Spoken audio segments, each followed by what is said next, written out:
Alrighty, everybody. I'm sorry. I had to just go let out Murphy quick. How's everybody doing today? Hope everybody's having a good night. Make sure everybody can hear me. Let me see some ones here if you guys can hear me quick. I'm going to go ahead and announce on Twitter. I'm going live. Give me 1 second. Sorry, I had to let out Puppy. Otherwise, we would have heard whining the whole time. It just would have been...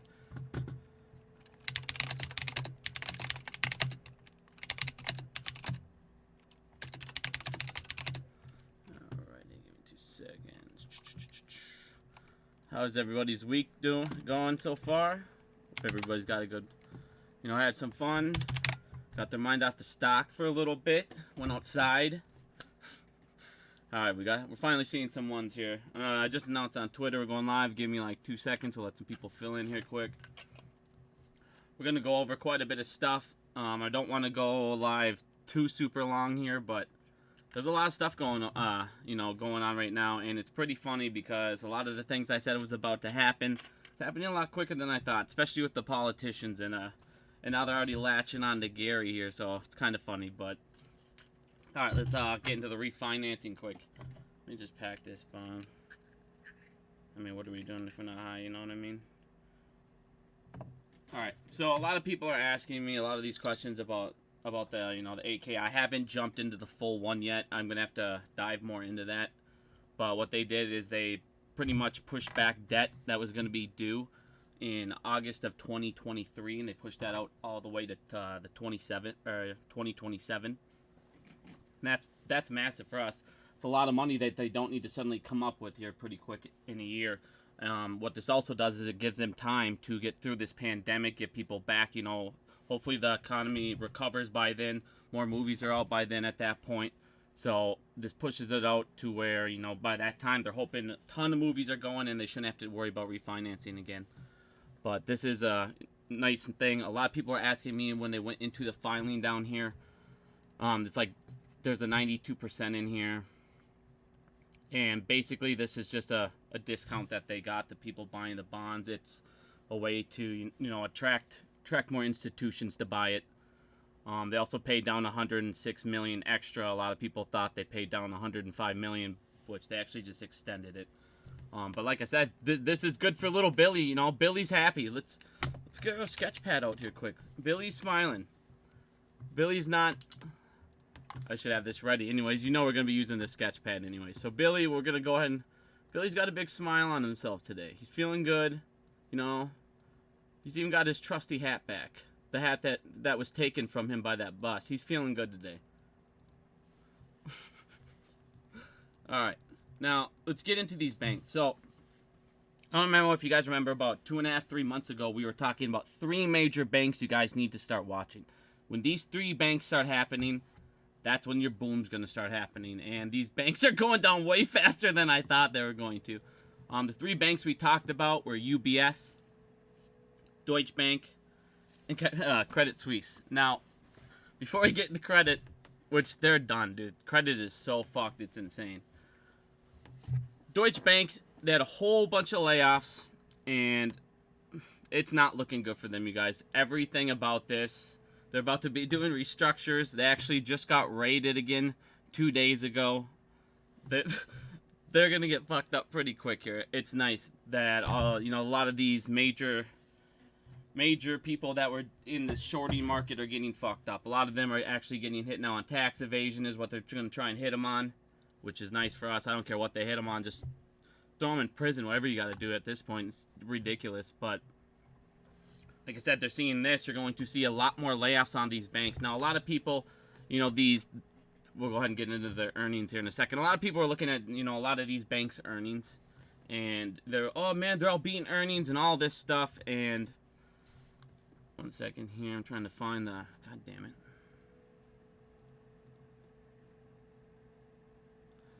Whatever, we'll put this aside. So a lot of these banks we're looking at, they beat earnings. And if you looked at their earnings compared to last year, a lot of their earnings were actually drastically down. They were down billions of dollars.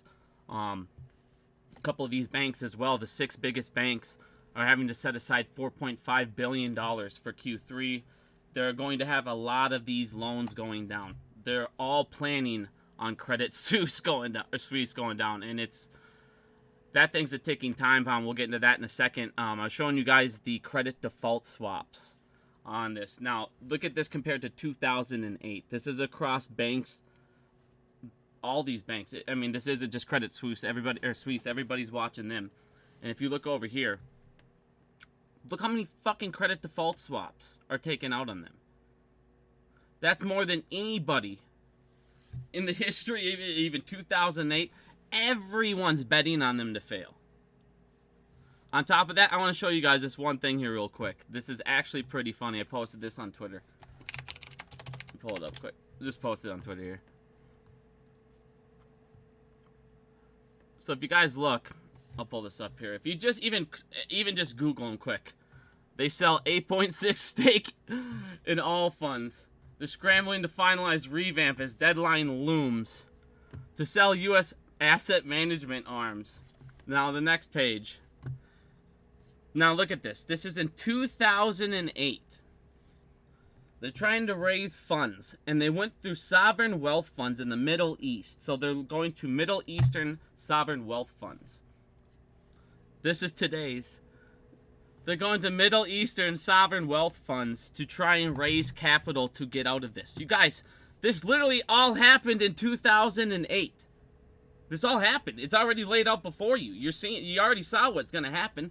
They're literally going to the same people. It's literally funny. It's crazy. And everybody's betting on the credit default swaps on them. They're going to go down. The only reason you buy these is to hedge, or you're betting that the borrower is going to default. Obviously, they're going to default at this point. They're running out of time. They're a ticking time bomb. Now, when this thing talked about 4.5 billion in bad loans, I mean, you guys, this is nuts. You got all, of course, all the classic J.P. Morgan Chase, Bank of America, Citi, Goldman Sachs, Wells Fargo, Morgan Stanley. It's always the same people. Now, I know they like to sit there and talk about, oh man, we're making all this money and we're doing all this and all this stuff. So great, great, great. Well, look into the background. One of the things I told you guys to start looking at right away. If a bank's in trouble, they're going to start to downgrade. They're going to, as you guys saw with Wells Fargo and all these other mortgage units, they started to close them down. If you start to see that, they're taking hits. Well, Goldman, everybody's talking about Goldman. Goldman's now going to basically sell off some assets, some of their buildings, and combine into one. Why would you do that unless you are hurting?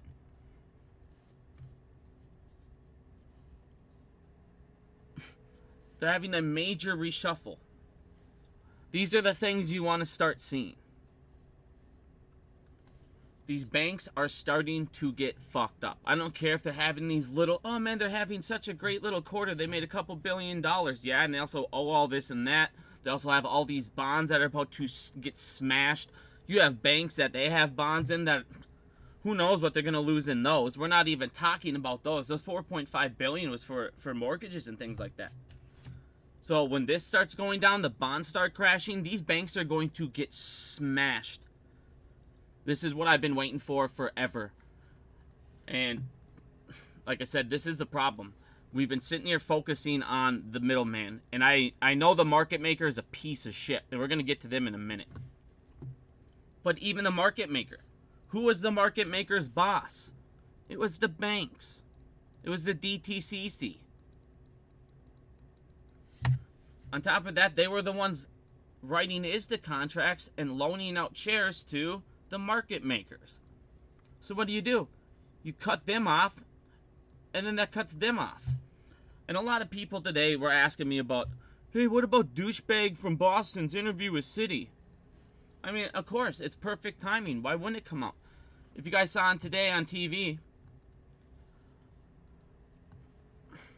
I don't even know how to feel about Gary Gensler right now. Like, I think he's a piece of trash. Like, but, I sit there, and one of the things I like to do, you always got to look at the background. You always got to look at their message. Look at what they're saying. Look at what they're trying to do. And then watch the Republicans. Watch the Democrats. Who are they talking about? Well, what kind of rules do they say are good for us? Well, Gary Gensler in November is coming up with that new rule, and it would abolish payment for order flow. And if it did that, you would have people like Citadel, and you would have people like Virtue, who just went ahead and made a video with douche from Bost. Oh, Virtue. What is their thing? It's payment for order flow. This would be an auction type system. It would get rid of payment for order flow. Gary Gensler, actually, if you read some of these things, I haven't really looked too much into it. I was reading Dave Lauer's thing here. If you guys ever really want to know something or have like a really good opinion on something, I always like to look at Dave Lauer here. I didn't see him do anything yet on it, so I'm still waiting to get his thoughts on this. But when he puts them out, I'll definitely go over this. But this is going to change everything in the market, and this would completely fuck them up. I mean, it would completely fuck them up. And I mean, you can see their faces. They're already like, oh no. But right now, and this is the thing I've been saying forever. What the hell is the purpose of a market maker? Let's look at what the hell a market maker does. What does a market maker do? Okay, so you have a retail order or you have an institutional order. Now, most of the time they'll go through a bank if they're a fucking institution. I'm not even gonna count them. Alright, let's just do fucking retail.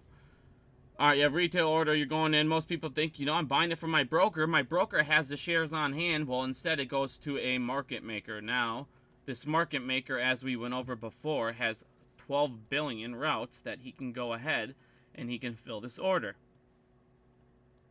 On the very bottom, the one that's the very least used, as we see every day, is called a lit exchange. Every other venue that they can take, example, ATS, ISDA, things of that nature. I'm not going to keep going over all of them. I've gone over them a ton of times. Now, anytime they take any of these other routes, it's called the OTC market. This does not affect the MBBO. Anytime it goes to this, unless it is a order of 100 shares or a round lot, it does not affect the MBBO. This is another way that they go ahead and they can, lower buying pressure from retail, because what they say is our computer systems, they don't like anything, they like zeros, they like odd numbers, it makes it run more efficient for us. Well, okay, who cares? Go fuck yourself. Why would I care if it makes your computers better? Your algorithm's better. I want to fuck your algorithms up. Why would I want to make them better? So what they do is anytime it's under that, they call it what we call an odd lot. Now, these really, truly don't affect the MBBO in a way that you would think. And that's a problem, and like I said, this is another way that they're able to silence retail's order. Now, if you look at the market maker's purpose, what's the douchebag at Virtue say? We're liquidity fairies. Well, what have we went over in this thing many times? What's liquidity? We provide fake value until real value can be discovered.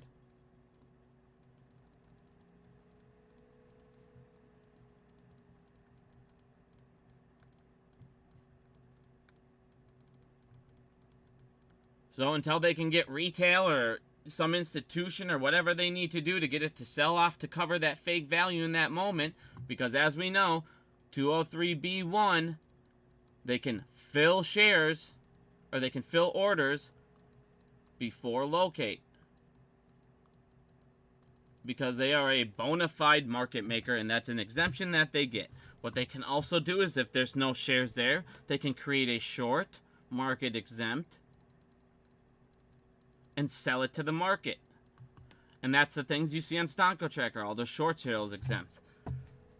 They're basically market makers creating some shares, selling them to the market, providing liquidity. Now, let's say that we went and made a stock market work this way. Since stock markets, apparently, according to everyone in the world, they work on supply and demand.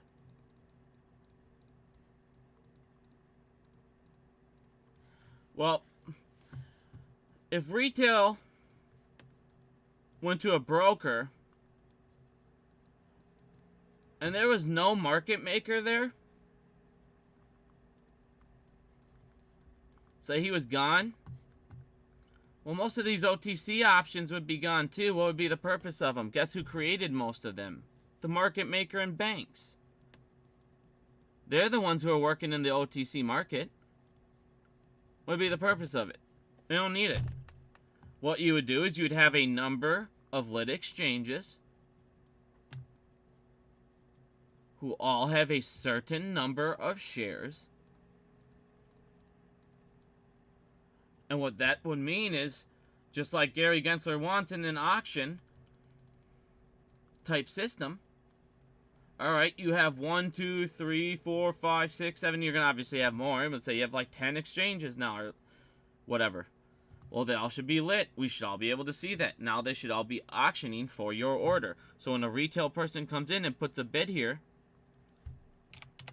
the broker should be able to go to these exchanges and go, hey, I have an order here. Who wants it? And whoever has shares available at the best price can go ahead and fill the order. Wait, you mean common sense? Which means when these people run out of shares, when these exchanges run out of shares, there's no more that they can sell to us, which would be what? True supply. Why would you want that? Market makers literally are purposeless. They literally are there to create liquidity or create fake whatever to keep the ball rolling until people sell off and they're able to scare enough retail off. That is the purpose of the CNS program. As we went over, the one line I'm going to go over every single time. This is the stupidest thing I've ever heard in my life. Ever. I'm going to read it because a lot of people don't understand it, so I'm just going to read it in terms people can understand. Market makers can exempt certain short positions to avoid segregation violations if they have other delivery needs to meet. So if there's other orders coming in for a stock, they can go ahead and exempt themselves if in a short position, which creates shorts in the CNS. No big deal. Until it is, what did they call it? They said it's, sufficient trading. What the fuck's that mean? So it's to this point where, like I said, it's market makers on top of all this stuff. I know that they covered the CNS program today, and that guy was like, blah, blah. Like I said,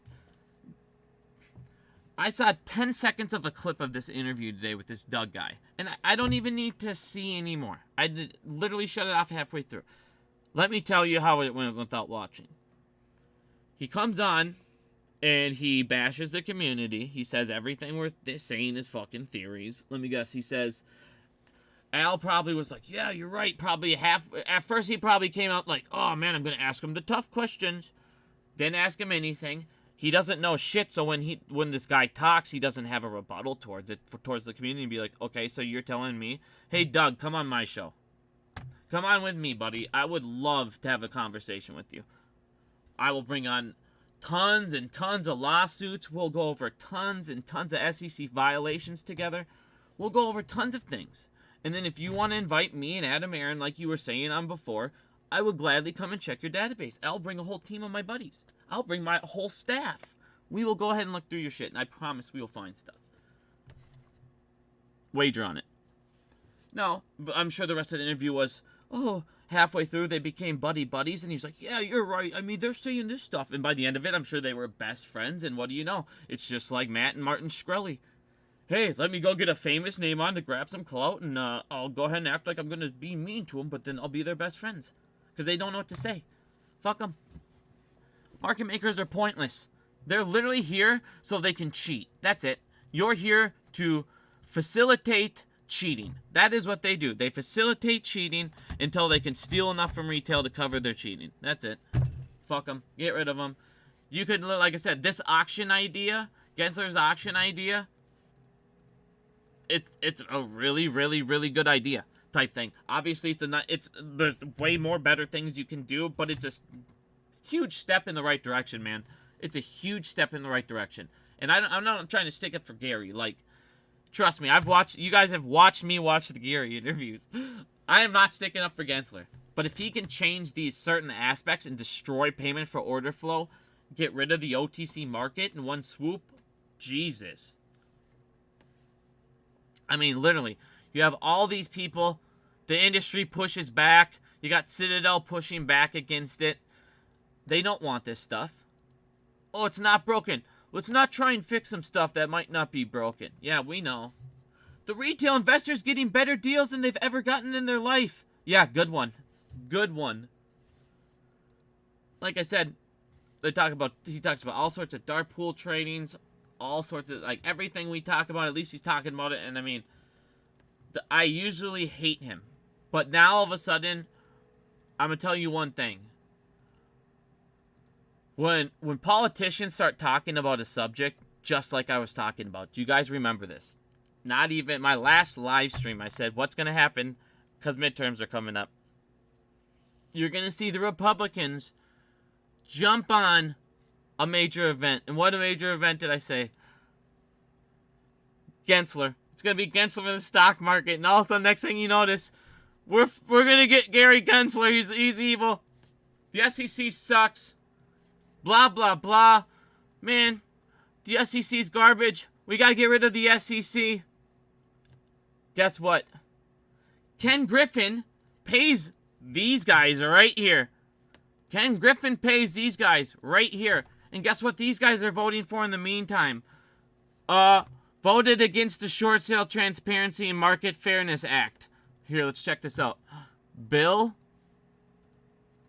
Oh, hey, Bill. You voted against it. But yeah, we want your guy in office instead, because I'm sure he'll be so much better for us. Hey, Tom Emmer, where are you at, buddy? Oh, there he is. Big Tommy. He's from my state, too. What a fucking disgrace. Tom, you're a fucking disgrace, dude. Oh, my God. Every Minnesotan, we know what to do. Tommy's got to go. Tommy's got to go. You know what I'm saying? He's got to go. I'm bringing it out old school. He's got to go, man. What a fucking piece of trash. I don't vote, but this year I'm voting Tommy the fuck out. Good grief, dude. What a loser. And now let's go check out how much Tommy's been donated from by fucking Kenji. I guarantee you. Big fucking Tommy. You see what I'm saying? All these guys are intertwined. They're all sitting there taking the payoffs. They all love each other, and then they vote against us. Oh man, what's the big topic right now? Oh, everybody hates Gary Gensler? Here, to get some votes, let's go ahead and say we fucking hate Gary Gensler. He's trash. Let's go ahead and attack the SEC with him. Man, we'll get some votes. But meanwhile, they're handcuffing the SEC in the background. And I'm not saying up for the SEC. They're complete trash. But in the end of the day, I mean, you're seeing who's voting against them, who's handcuffing them. But yet they go into on the other side and say, hey, it's vote time in a couple weeks. Everyone, we hate them now. Oh, okay. No, you don't. If you guys make the SEC work right, think about this. If these Republicans come over and make the SEC work right, what happens? They don't get their paychecks. They don't get their extra money on the side. They don't get their big fucking corporate bailouts. And what do Republicans love to do? They love corporate bailouts. They're all about them. They're like, oh, trickle down's the greatest thing ever. That's why we have all these 100 billionaires, because they obviously put it back into the fucking economy. That's why the economy's trash, because these billionaires clearly put it back into the system. No, trickle down economics is fucking trash. It's rich just wanting to get richer and just be like, yeah, it makes more sense. We create jobs. Well, guess what? If you losers gave us that money instead, we could open up more businesses. And guess what? We can open up more jobs. We can make competition back in the market. We can bring some more jobs maybe back overseas instead of, you guys having some Chinese people sew some things for 5 cents so you can sell it over here for $112. We know. Like I said, it's all ridiculous, dude. Look at his face. if this shit passes, I mean, for once in my life, I think Gary Gensler, he's on to something. And only because you got politicians talking about it. Look at his face. Asperino's fucking just, I mean, he knows. They know. Look at Ken, he's like, that was the best picture they could have ever took of the loser. Now, they'll do whatever they can to push this back. We all know that, and they'll probably push it back just like the CAT system. And what they'll try and do is win elections here, midterms, and then kick Gensler the fuck out before he can even put this in place. So for once in my life, I feel like I can't tell people how to vote, but you now know the Republicans' plan. Just saying. Just in this aspect. I mean, whatever else you gotta do, man. I'm not gonna tell y'all what to do, but follow those dollars, my friends. Follow those dollars.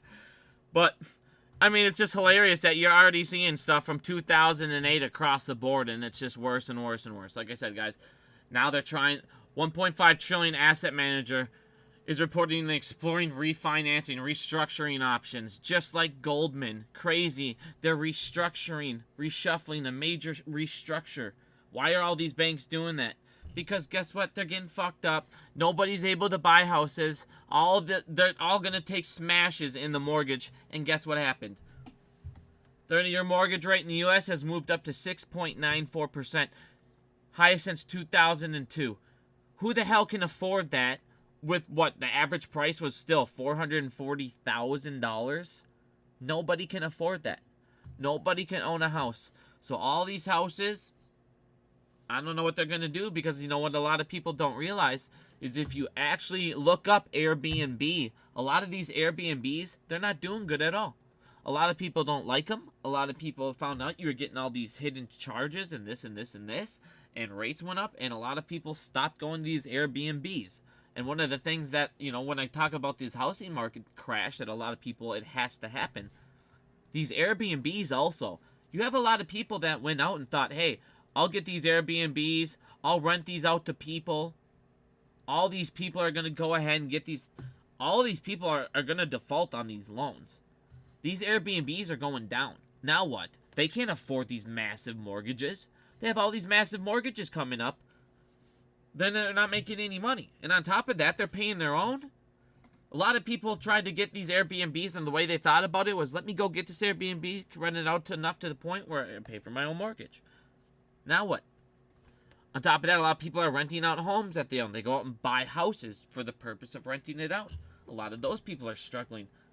Now what? They're going to default on those houses. On top of that, you have how many people that are already trying to refinance. You have how many people with inflation. I mean, the housing market has no choice at this point but to go down. The housing average cost has to drastically fall because they're going to keep raising rates.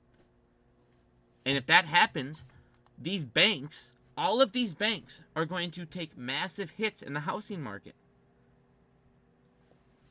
Because this is what we needed to see for all of this stuff to finally happen, for us to start going our way.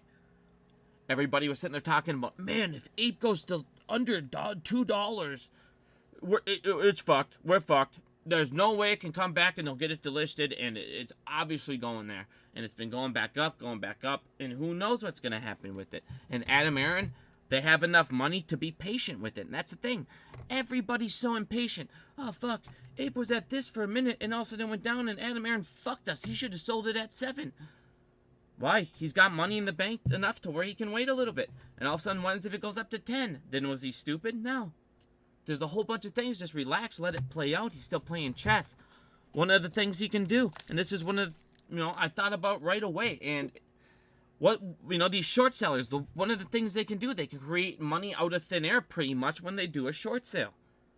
Adam Aaron with Ape, if he does the $423 million, he can still issue them, raise whatever capital he raises, and like I said, he can do a reverse split, and also the next thing you notice, it's back to what it was. The float's the same. He created capital pretty much out of thin air.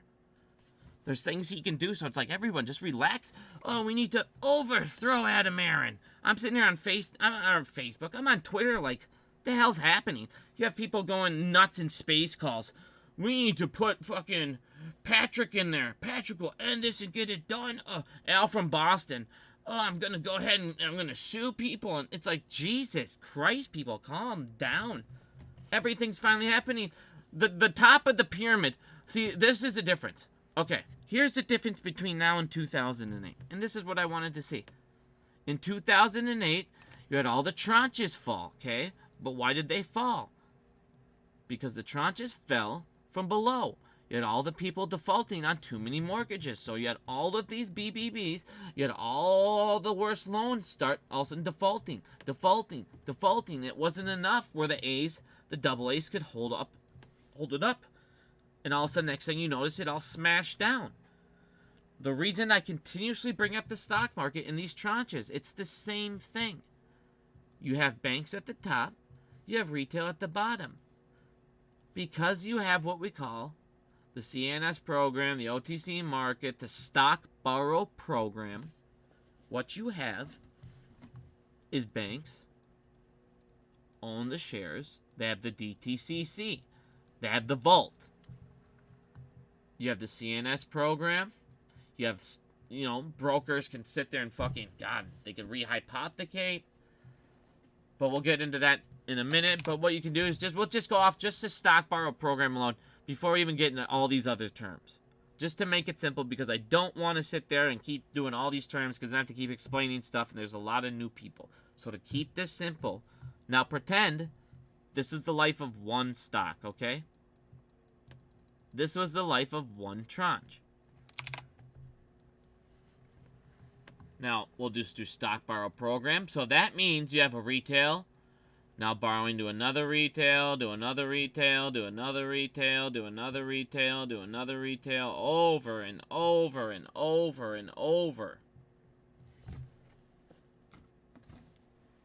Well, retail's now holding. Nobody's selling their shares. You have shorts now taking it out. Now let's even just add shorts, because I want to put shorts at the bottom. The reason I wanted to put shorts at the bottom is because, all right, now you have shorts. So now it's just like your tranches. Now, in this situation, like I say with AMC, with meme stocks, GME,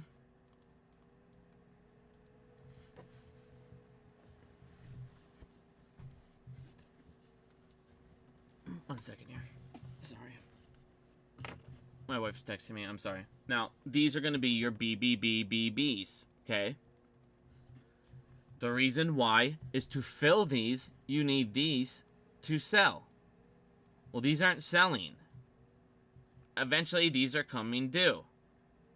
Well, if these can't come to here, and these can't fill these tranches, guess what? You're going to have what you had in 2008. You're going to have collapses from the bottom up. And now that's your transfer to these tranches.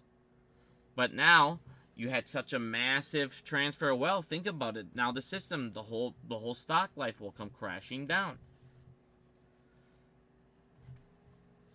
But in this situation, we get paid.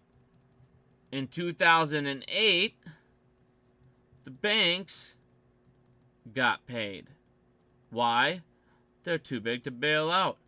On top of that, we were too stupid to figure out what they did. So they got a bailout.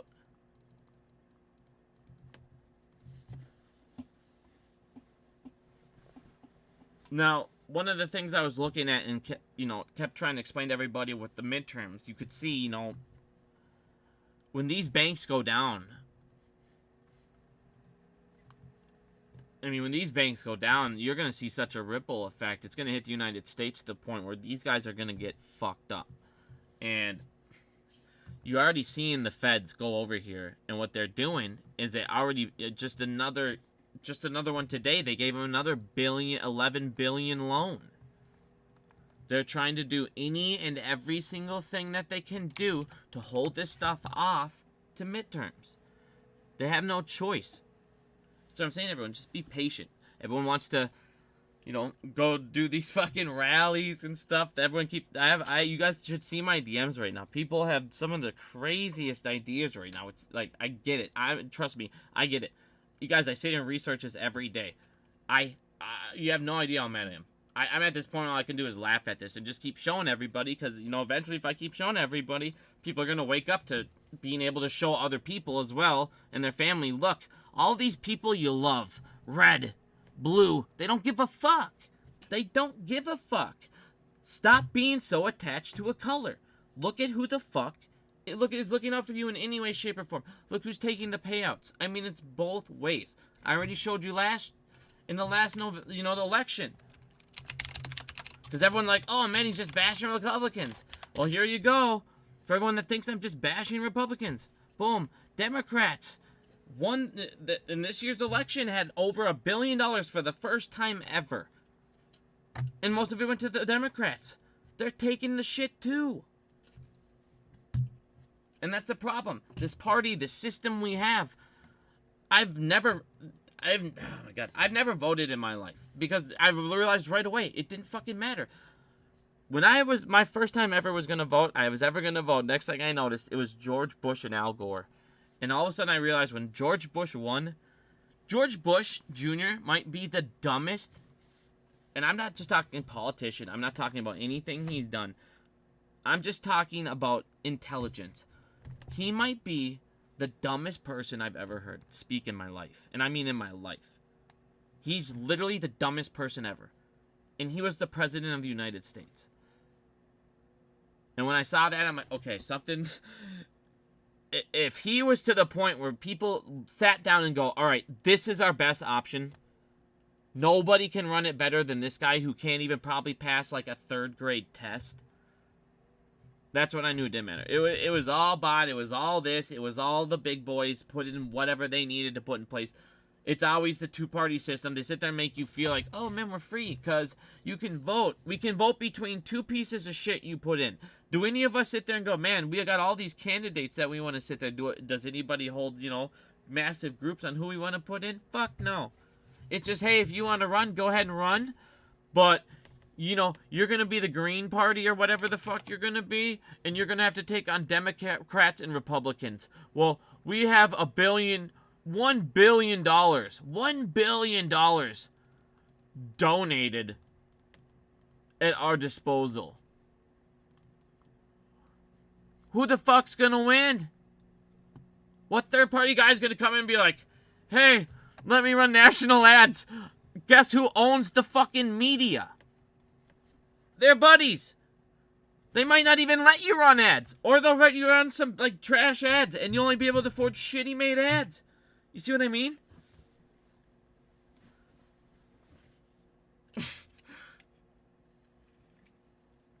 I hate to get political, but my God, it's that... I mean, if this doesn't show you what the hell that they're all involved together, and now they're going after the one thing. Oh, man, you might want to get rid of payment for order flow? Well, fuck. That fucks up Ken Griffin. That fucks up the guy who donates money. $100 million he's given to fucking Republicans. Now Republicans are like, fuck that. Fuck that. $100 million we might lose. We gotta get rid of this guy. Fuck Gensler. You guys all hate him anyways. Oh, man. Oh, God. What's this idiot doing now? I will be reaching out to Citadel Securities tomorrow to request a Zoom interview with CEO Ken Griffin. Oh, God.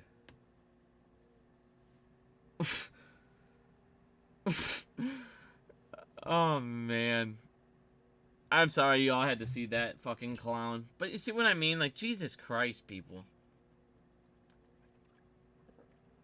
Let me Grifter 101. Let me get some fucking famous person. Let me act like, oh man, I'm on all your guys' side. But the second he comes in, I'm going to be a little bitch. And then I'm going to I'll never say anything to counter his argument. And I'll say, thanks, buddy, we're such best friends. Because I want to make sure that I keep that option open in case he wants to do it again. Bitch, he didn't want to do it again. He only wanted to do it now. Because he doesn't want his shit to get fucked. Oh, we're great. Everything's great. You guys, everything's just a crock of shit. Payment for order flow's great, you guys. It's great. Everything's great. It's all conspiracy theories.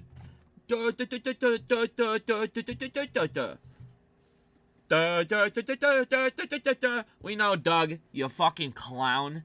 What a fucking douche. Like I said, it was like watching Jon Stewart all over again. I'm gonna come down on you really hard, Gary. Well, Gary, we're best friends like halfway through the interview. It's 3/4 way through the interview. I'm now attacking retail. I'm now attacking the apes, right, Al? Oh, by halfway, we're best friends at the end. Haha, we're laughing together. We know. It's the same shit. It's the same fucking script. That's why, like I said, I don't even need to watch his dumbass interview. Let me find the Shill interview 101 fucking script from top to bottom. I bet he follows it. Like I said, watch these fuckers. That's all I give a shit about. When these guys go down, shit's about to get real. AMC pushed out their debt. They gave fucking Billy, like I said, they have nothing that's going to go ahead and smack them down long term where they have to go ahead and issue ape right away. All these fucking tubers and everyone that made everybody shill out and be like, God, we got to sell fucking ape, bro. We got to sell ape. They're going to fucking dilute it. It's going to kill us. All right. Let's say Adam Aaron goes ahead and let's just say, like, let's say it gets to, I don't know, let's just pretend. Let's say ape suddenly jumps up to, like, because it can, like I said, it can go right back up just fine. Everyone's just got to be patient. Let's just pretend it's like a month down the road, 2 months down the road. Who the fuck knows? All of a sudden, ape's trading at $7. Adam Aaron sells all of his shit. Well, he's got to pay the banks and shit. So it'll probably make like, I don't know, maybe like 2.8 still maybe. Bill. All of a sudden, he's feeling good. Let's say all of a sudden everyone's like, oh my God, they diluted it, blah, blah, blah. Well, guess what? That value that was diluted of the ape shares is now going straight back into, and then some, over in your AMC value. So now AMC, because they're fundamentally better, and on top of that, their debt's down, and on top of that, they're going to have more money in the bank. They could probably buy some more theaters. Whatever they want to do. AMC's price will go up more than you lost over an ape. And on top of that, they still can't cover their AMC shorts. The ape people over here are going to be buying the ape anyways, like we went over, is going to be brokers who did rehypothecation. So the people who are going to pay this off are going to be brokers. Brokers will end up paying off AMC's debt. Once he issues them, like I said, he could do a reverse split. And next thing you notice, let's say he issues it and it goes back down. Whatever it goes down to. He reverse splits it, go right the fuck back up. Because all of a sudden there's just the floats right back there. And all of a sudden he added a shit ton of value to your AMC. And he brought your ape value right back up. And he did what they do. They create money out of thin fucking air. Like I said, there's so many possibilities that Adam Aaron can still do that. Everyone's like, calm the fuck down, dude. Everyone, oh, he's got the good. No. He's waiting for the right time to release those fucking shares. It wasn't the right time. By the time he was able to file them, everybody crying, oh, man, I want Adam Aaron to come out and I want him bitching. I want Adam Aaron bitching. If he was just out here, if Adam Aaron was just sitting there bitching about fucking synthetics and just doing all these things, what would happen? Oh, he might lose business partners. Why the fuck would they want to be with this crybaby? Out to get us. No, they're looking at, is this motherfucker professional? He might lose future business partners. And as you guys are already seeing, who the hell was it? Who did we just, I think it's Paramount. Let me look at Adam Aaron's Twitter today. I think it was Paramount he said today. I can't remember.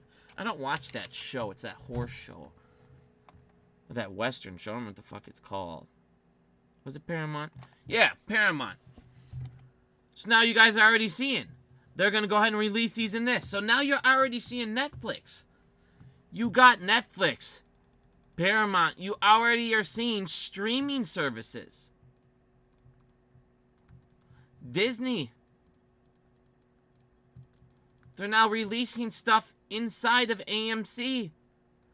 Because why? Streaming revenues are down. They need to make money. And now all of a sudden, they rely on AMC too.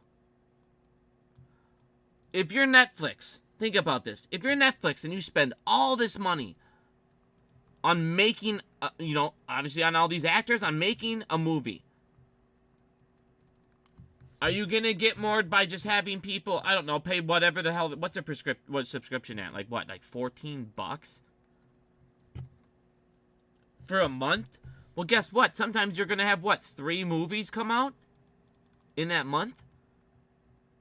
I don't know. I don't honestly have Netflix. Well, is that $14.99 going to get you enough? Or are you going to go ahead and smack it over into an AMC theater? And next thing you notice, think of how much more revenue you're going to make. The fact that they weren't trying to do this before because they're being little crybabies and thought that they were going to be able to just take over the... They probably were hoping AMC would go under. They could just buy them out pennies on the dollar. Well, now we got all these theaters and all their fucking projectors and all this shit, whatever. Fuck Netflix. But like I said, you're already seeing shit like this where it's like that. Like I said, you don't want... On top of that, imagine if they're sitting there, oh, this guy's sitting there crybabying. And now you're talking about, other people than apes. Non-apes. Might go, that CEO is a douchebag. I don't want to go to AMC anymore. I'm going to go to another theater. Bad press isn't a good thing in situations. Just because we like it doesn't mean other people do. We're going to go support our company no matter what. But we need other people to. Banks. They might not give you such good loans. And as we went over, or I guess I didn't really go over this as much, but with this new loan, okay, one of the things that I didn't talk about with AMC and this new loan, okay, so they moved it out from 2023 all the way out to 2027. Well, at the time of this loan, it was 11.75%. They're only paying, moving it up, 1%. But they're moving it out 4 years. They're moving out 4 years and only getting 1%. We already know interest rates, they're going up. They're going to keep going up. And they're going to keep going up. They're going to keep going up. So getting it now at a 1% increase... That was a sweet move. It was a dumb move on any CEO's part. Like I said, that was a sweet move. Sweet opportunity for us. But like I said, for people that are sitting there trying to get him kicked out because he's not sitting there crying about this stuff, so what do you want him to do? He needs to do a share recall and all these certain things. Yeah, I've been hearing for the last 2 years what he needs to do. And then he tries this thing that is all your crybaby concerns in one called Ape. And you guys complain about it. And then half these people sell it. And then the people that were supposedly on our team influencers, we got to sell this. And then they leave AM. They all said to sell Ape. And then after they said to sell Ape, they all left AMC. What the hell? Guys, if that wasn't a clue right there for you that you shouldn't have sold your ape, what the hell? What was it? Sell your ape, and then a couple weeks later, I'm gonna say this is my last AMC video ever. Okay, why did you tell us to sell ape then? Like I said, the grifting, man. And now, like I said, trust me, in a couple weeks you're gonna see what all these old influencers. Here, just bought back in AMC. All right, AMC, I'm long again. Oh, a bear market might be over, so I'm going to try and jump in quick just in case. So now I can get back on everyone's grace. Oh, I'm getting 3K views, 4K views. Oh, I got to go make some new thing. I got to get my Discord popping. It's the same shit. Fuck them. They got to get back in the spotlight and they'll be like, yeah, it was looking bad before. A good trader knows when to get out of a play. Okay, a good trader knows when to get out of a play. That's why you told them to hold while you got out of the play so they could hold your bag. Like I said, fuck off. When you see this fucker go down, done. Credit Suisse is hanging on by a thread. Ooh, and another thing I really wanted to show people. A lot of people were wondering why we were green. Why we're having a pretty good week. I don't think people really appreciate what's happening in the option market right now. Last week, retail traders bought $19.9 billion worth of puts to open. They only bought 3.5 billion in calls to open. This is the first time in history that puts were 3 times call, and guess what happened? The market was green or kind of, stayed pretty steady to where a lot of these puts are going to go fucking worthless. They're going to expire. And this is why I tell you guys, it's very, very, very risky to buy puts because they can control what they need to hit max pain. So, please, guys, be careful with these.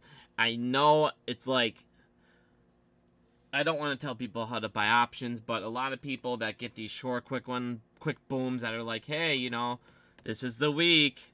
Well, when a lot of people are thinking that at once, they'll make sure it's not the week that week. So, like I said, it's just dangerous, guys. This is blatant criminal. This is it right here. This is blatant as fuck. This is absolute fucking blatant. If this isn't enough for Gensler to see, I don't really know what else he needs to see here. You mean the market went the complete opposite way of retail? No way.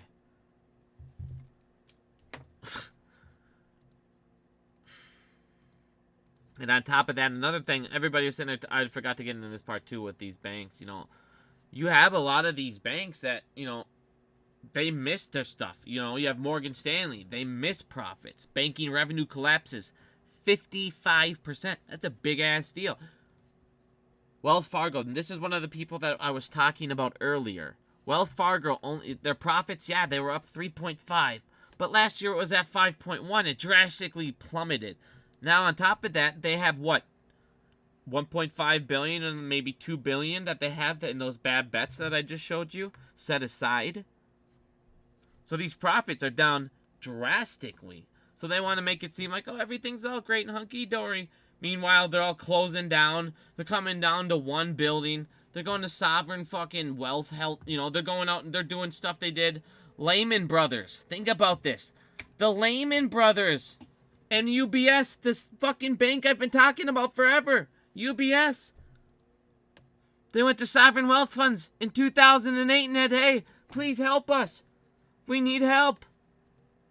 Credit Suisse just did that today. They're doing the same shit. We need help. Please, sovereign wealth funds.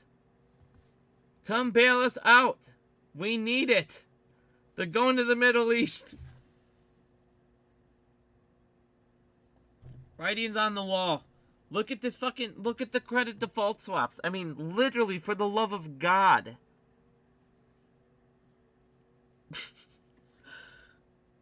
Like I said, tick-tock, tick-tock. Alright. Does anybody have any questions? Yeah, Peter Hahn, I'm going to definitely be doing a space call here with Peter. I have a ton I want to talk to Peter about. I was going to do one with him last weekend. I was unable to. I had stuff come up with my wife that we had to go do some things. And I hope I'm free this Saturday. If I am, I'm going to definitely ask Peter if he wants to do another one. I love doing those. I want to do one with Peter as much as I can. I still would love to try and get Dave Lauer to join us. I'm going to keep trying to message him, see if I can't get him to join us as well. I'd love to have Dave Lauer and Peter on at the same time. So I'll keep trying to work on that for everybody. Sorry, guys. I'm not Al from Boston. I can't get on Doug to tell me about how payment for order flow is the best thing ever, and we're all clowns as on the news they're talking about Virtue Finance might get fucked up because Gary wants to get rid of payment for order flow. And as they're getting their Republican buddies to fuck Gary Gensler. Like I said, I never thought in my life I'd be sticking up for Gary Gensler, but I watch the back end crumbs. And politicians, they say what they, you can see their hidden agenda. Like I said, what did they do? They do empty promises on everything you want to hear, but I just showed you the real motivation. The real motivation is so Ken Griffin can keep paying them. Otherwise, they wouldn't have voted against market transparency. They wouldn't have voted against market fairness, and they wouldn't have voted against the short sale. There's no reason why they wouldn't have done any of that. Oh, that's right. The only reason why is they don't want a fair market. Costs them money. Like I said, it's just ridiculous.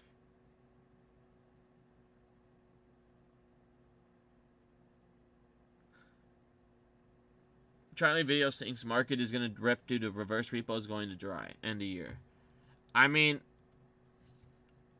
9 to 10 months ago, for a long time, I always thought, I said for a long time when reverse repos hit 2.25 trillion, that was going to be the end of it, and we should see it pop.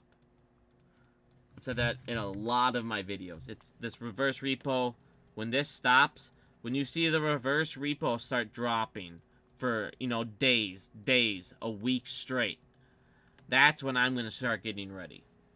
Because when this reverse repo, when the feds aren't bailing out this corruption anymore at the rate that they're able to, it obviously went higher than this number, so I was incorrect. I thought that would be their max. And it obviously went higher than that, so I don't know what it is, but yeah, this reverse repo, if it dries up by the end of the year, or if you see it dry up at any point, I agree with Charlie, definitely get ready. I've been saying that for quite a while. I feel like this whole market, this whole system should go down. The feds are literally propping it up. They're holding it up by like a thread, and that's what I'm saying. Everyone just relax. They're in between a rock and a hard place. You either keep raising rates, and then you're going to squeeze out the pension funds. You're going to squeeze out all these other things. And here's something else, nobody else is thinking about and talking about. And it's like, this is when, this is another, maybe black swan event. And this is what I've been preaching about for 10, 12 months. This is what Phase 6, any contract in ISDA that was created before Phase 6, that is why you saw Citadel, you guys. You cannot forget about this. They went out and they opened 8 ISDA contracts.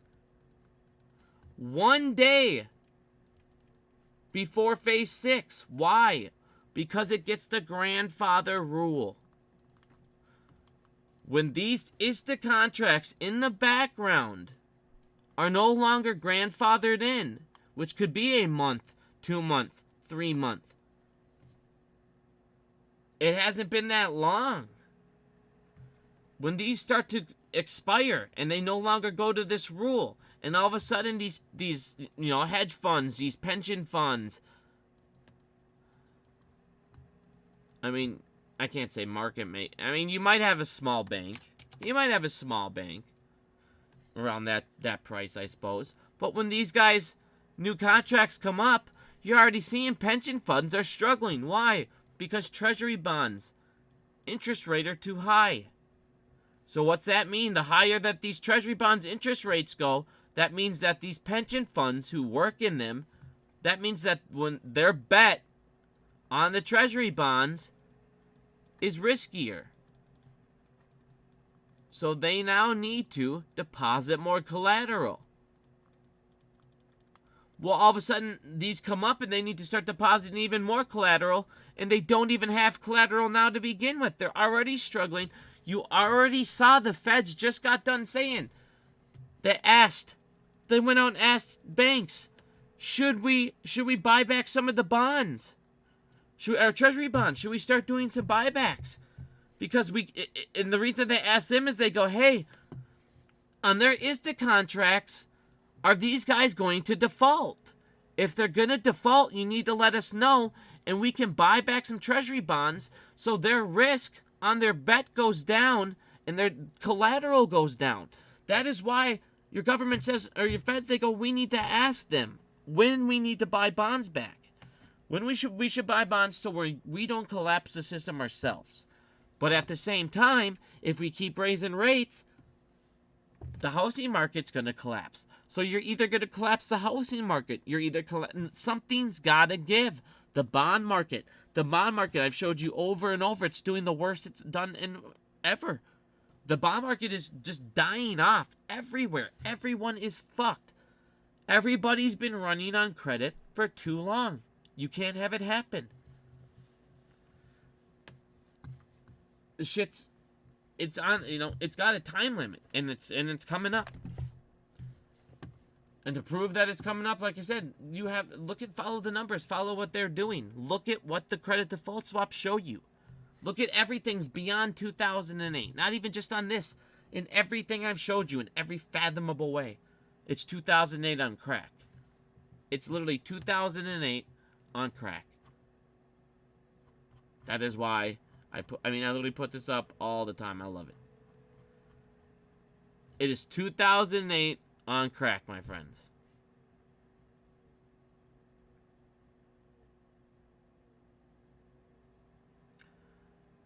No, they can't use ape against AMC.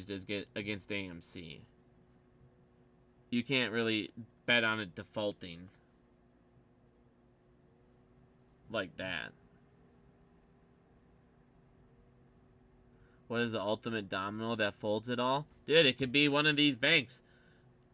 I thought it was going to be either this bank, Credit, or UBS. One of the three is what I think is going to go down. Or it could be as simple as these grandfathered in ISDA contracts go down. So, there's tons of black swan events. I mean, you're seeing people across the border losing money.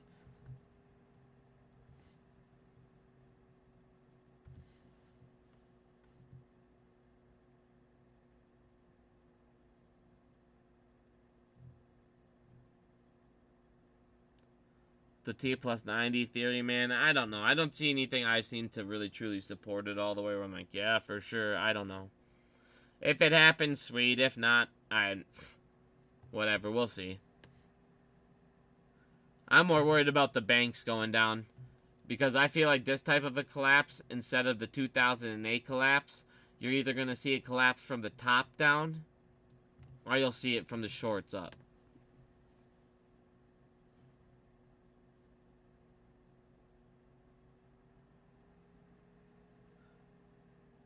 Thoughts on GTI? Man, I don't like to give stock advice, honestly.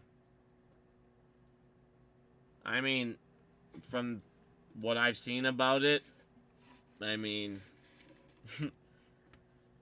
it could be pretty tasty. That's all I'm going to say.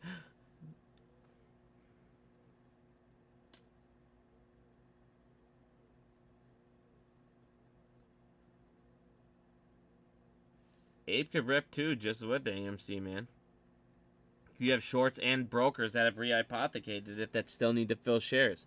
You had 43 million FTDs in the first day that just magically disappeared, and that wasn't even counting international apes. Ape could easily blow up.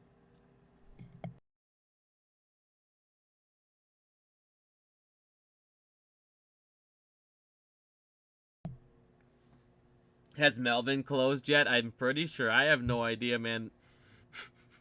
I think they have.